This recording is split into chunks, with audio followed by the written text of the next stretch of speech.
इसमें कोई दो राय नहीं है कि आज ग्लोबल एनर्जी मार्केट सबसे चुनौतीपूर्ण दौर से गुजर रहा है। ईरान, इजरायल और अमेरिका के बीच छिड़ी जंग ने दुनिया के सबसे महत्वपूर्ण समुद्री मार्ग हॉर्मुज को युद्ध के मैदान में बदल दिया है।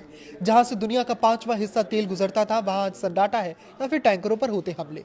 लेकिन इस महासंकट के बीच भारत ने अपनी चतुर कूटनीति और रूस के साथ अटूट साझेदारी से एक ऐसी ढाल तैयार की है जिसने देश की अर्थव्यवस्था को अंधेरे में डूबने से बचा लिया है। आखिर कैसे?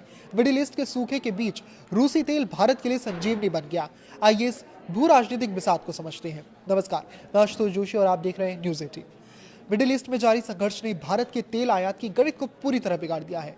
आंकड़ों की माने तो मार्च महीने में भारत के कच्चे तेल के आयात में 13% की भारी गिरावट दर्ज की गई है। इसका मुख्य कारण हॉर्मुज स्ट्रेट का लगभग बंद हो जाना है। 28 फरवरी को युद्ध की शुरुआत के बाद से ही इस मार्ग से तेल की आवाजाही ठप हो गई है। स्थिति की गंभीरता का अंदाजा इसी बात से लगाया जा सकता है कि पिछले 2 महीनों में गिने चुने टैंकर ही भारतीय तटों तक पहुंच पाए हैं।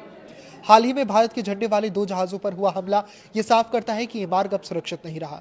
नतीजतन इराक और यूएई जैसे पारंपरिक सप्लायर से होने वाली सप्लाई कई सालों के न्यूनतम स्तर पर पहुंच गई है और ओपेक यानी ओपीईसी देशों की हिस्सेदारी गिरकर रिकॉर्ड निचले स्तर पर यानी 29% पर आ गई है। जब मिडिल ईस्ट से सप्लाई 61% तक गिरकर महज 11.8 लाख बैरल प्रतिदिन तक रह गई है, तब रूस ने भारत का हाथ थामा। मार्च में रूस से तेल का आयात फरवरी की तुलना में लगभग दुगना होकर 22.5 लाख बैरल प्रतिदिन के रिकॉर्ड स्तर पर पहुंच गया।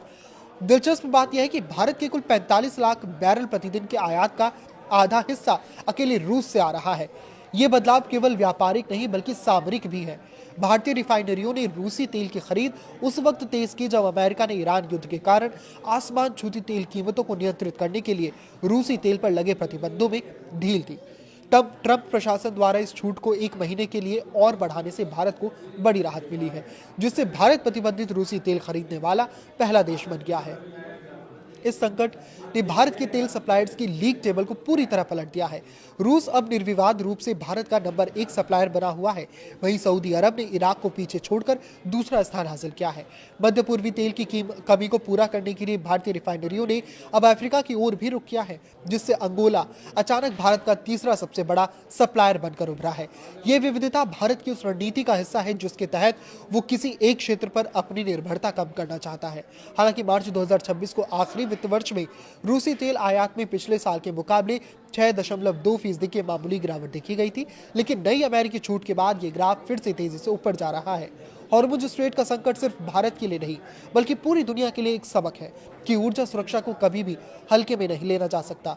भारत ने जिस तरह से अमेरिका के साथ अपने संबंधों का इस्तेमाल कर रूसी तेल पर छूट हासिल की और साथ ही रूस के साथ अपने पुराने संबंधों को भुनाया, वो नेशन फर्स्ट की विदेश नीति का बेहतरीन उदाहरण है। आने वाले समय में अगर मिडिल ईस्ट में तनाव और बढ़ता है तो तेल की कीमतें वैश्विक अर्थव्यवस्था के लिए सिरदर्द बन सकती हैं। लेकिन फिलहाल रूस से बढ़ता आयात और अफ्रीकी देशों के साथ नई साझेदारी ने भारत को एक बफर जोन दे दिया है। समाज और उद्योग के लिए इसका सीधा प्रभाव ये है कि वैश्विक युद्ध के बावजूद भारत में ईंधन की कीमतें और सप्लाई फिलहाल नियंत्रण में दिख रही है। अंततः ये संघर्ष ये भी याद दिलाता है कि भारत को अब तेजी से ग्रीन एनर्जी और वैकल्पिक ईंधनों की ओर कदम बढ़ाने होंगे ताकि भविष्य में समुद्री रास्तों की जंग हमारी प्रगति की रफ्तार ना रोक सके।